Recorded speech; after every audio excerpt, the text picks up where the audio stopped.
ಮಂಗಳೂರಿನ ಉದ್ಯಮಿಯೊಬ್ಬರು ಪತ್ನಿಯ ಸೀಮಂತ ಕಾರ್ಯಕ್ರಮದ ಸಂದರ್ಭದಲ್ಲಿ ಆಕೆಯ ಮೇಲೆ ಹೆಲಿಕಾಪ್ಟರ್ನಿಂದ ಹೋಮಗಳೆಗರೆಯುವ ಮೂಲಕ ವಿಶೇಷ ಉಡುಗೊರೆ ನೀಡಿದ್ದಾರೆ.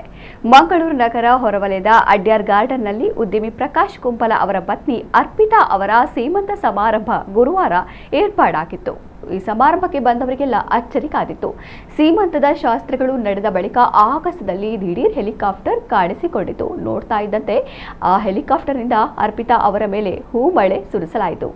ಅರ್ಪಿತಾ ಅವರಿಗಾಗಲಿ ಬಂಧುಗಳಿಗಾಗಲಿ ಈ ವಿಚಾರ ಮೊದಲು ಗೊತ್ತೇ ಇರಲಿಲ್ಲ. ಪತಿ ನೀಡಿದ ಅಚ್ಚರಿಯ ಉಡುಗೊರೆಯಿಂದ ಅರ್ಪಿತಾ ಮಾತ್ರವಲ್ಲ, ಸಮಾರಂಭಕ್ಕೆ ಬಂದವರು ಸಂಭ್ರಮಪಟ್ಟಿದ್ದಾರೆ. ಪ್ರಕಾಶ್ ಕುಂಪಲ ಅವರು ಅರ್ಪಿತಾ ಅವರನ್ನ 2019ರಲ್ಲಿ ಮದುವೆಯಾಗಿದ್ದರು.